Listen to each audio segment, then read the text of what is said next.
Bienvenue dans cette nouvelle vidéo. Alors aujourd'hui, on va parler de la Ducati et d'un bilan au bout de 10 mois et 10 000 km.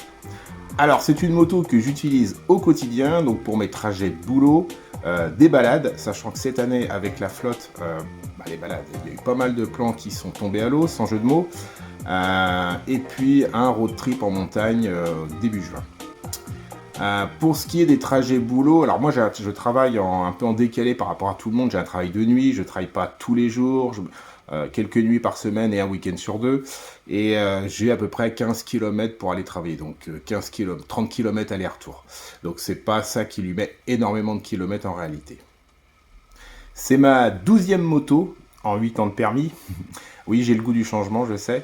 J'ai eu auparavant essentiellement des japonaises, de certaines très bonnes motos.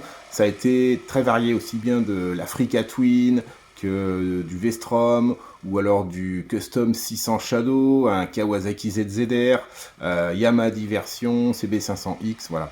Donc j'aimais beaucoup, j'avais besoin de changer, je me fatiguais assez rapidement d'une moto en fait, et j'avais surtout envie de découvrir d'autres bécanes. Et j'ai découvert cette moto en dépôt-vente. J'avais déjà entendu parler, vu des vidéos sur les sports classiques, et je trouvais ça vraiment... Ça me fascinait un peu ces motos-là. Donc je l'ai acheté en septembre, avec un kilométrage relativement faible pour l'année, c'est-à-dire qu'elle avait 27 400 km. Pour une moto de 14 ans, je trouve qu'elle avait peu roulé. Mais elle était super bien entretenue, donc voilà. Et aujourd'hui, eh bien, j'ai toujours ce goût du changement, je suis toujours attiré par les motos, mais c'est une moto que je veux garder. Et dans l'avenir, j'aimerais éventuellement, si je pouvais, avoir une seconde moto. Mais c'est une moto, j'y tiens, je vais vous expliquer pourquoi. Parce que d'abord, c'est une moto de caractère, elle est assez rare aussi.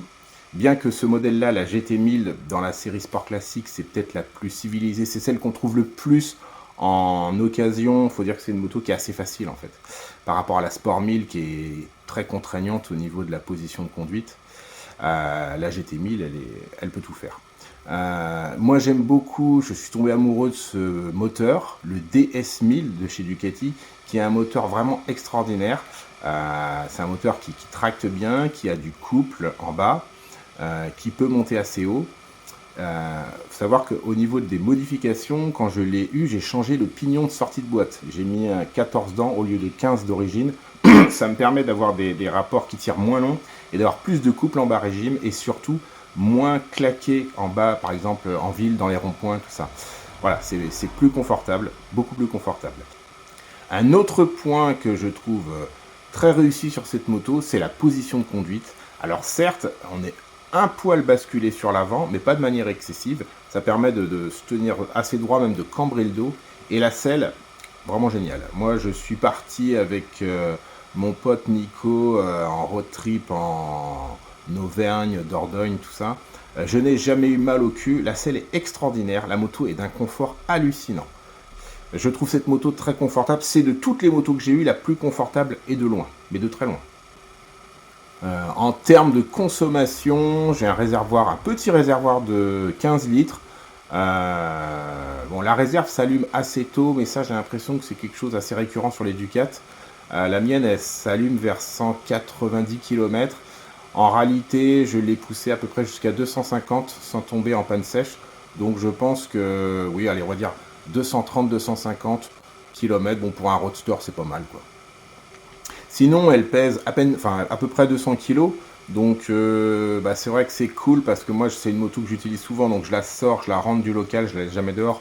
Donc quand il faut manœuvrer, moteur éteint comme ça, quand on le fait régulièrement, c'est vrai que d'avoir une moto plus légère, c'est quand même un atout, hein. Avant j'avais une 1100 Africa Twin assez lourde avec un centre de gravité haut, c'était pas la même. Donc cette année, la moto a roulé comme jamais elle n'a dû rouler depuis qu'elle est sortie d'usine. Elle a connu des conditions météorologiques assez particulières. J'ai beaucoup roulé sous la pluie avec. Donc voilà, il y a eu le froid, là maintenant le chaud. Je ne rencontre aucun souci avec cette moto, mais vraiment aucun. Elle démarre au quart de tour. Et pour l'instant, je touche du bois. J'espère que la vidéo va pas me porter malheur et que je vais avoir une merde la semaine prochaine. Mais elle est encore sous garantie, hein. Je l'ai acheté, ça c'est important quand on achète d'occasion, c'est d'avoir de la garantie. Elle est encore garantie jusqu'en septembre, si j'ai un problème dessus. Voilà. Donc, mais par contre, aucun souci. Voilà, la légende Ducati boîte à outils. Bon, bah écoute, pas chez moi en tout cas, hein. J'ajouterais quand même au rayon de ces petits défauts le temps de chauffe qui est assez long, surtout en hiver. Elle met l'huile, enfin ça met beaucoup de temps à monter en température. Bon, par contre, à cette saison-là, là, c'est nickel, hein. Une fois que le moteur est bien chaud, que l'embrayage est bien chaud, que la boîte de vitesse est bien chaude, bah c'est nickel, quoi. Ça roule. Moi, je passais mes vitesses à la volée des fois, ça passe tout seul, hein. Et le moteur, nickel. Franchement, sur les petites routes en montagne, c'est une moto qui est vraiment adaptée pour les petites routes virolantes. C'est vraiment très plaisant. Ça donne envie même de rouler cool par moment parce que vous êtes détendu sur cette moto. Vous regardez le paysage, il y a un petit son sympathique.